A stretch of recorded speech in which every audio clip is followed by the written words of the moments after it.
What would you do if you walked into a state rabbinic courtroom expecting divorce proceedings, but walked out being told that your entire family is no longer Jewish? That's exactly what happened to CWJ's client and why we're now turning to you for help. Here's the story.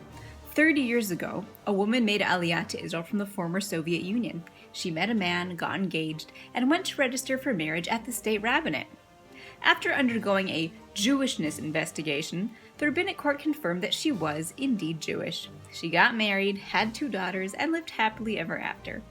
Well, almost. Her daughters grew up and they too eventually registered to get married through the state rabbinate.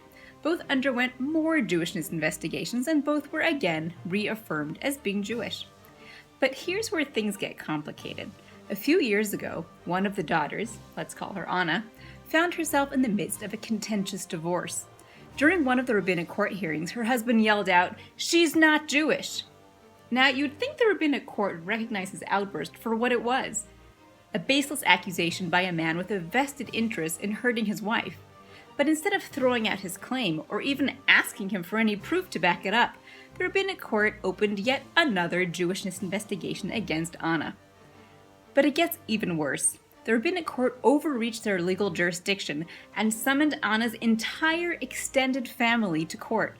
And in one fell swoop, they declared that the entire family, Anna, her mother, her sister, their children, nieces, and nephews, were all not Jewish. What were they supposed to do? Luckily, Anna and her family turned to the Center for Women's Justice and we submitted a petition to the Supreme Court. In our petition, we challenged the court's revocation of its own rulings from 30 years ago and the legality of the state's regulations for conducting Jewishness investigations in the first place. Now, this is where you play a critical role.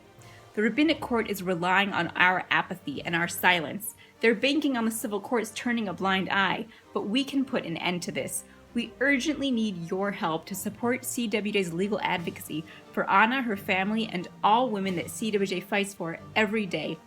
A generous anonymous donor has pledged to match every donation that we receive before Rosh Hashanah.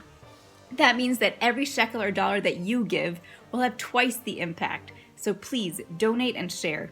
Let's start off the new year by actively working to bring equality, dignity, and justice to all women in Israel. From all of us at CWJ, thank you for your support, and Shana Tova.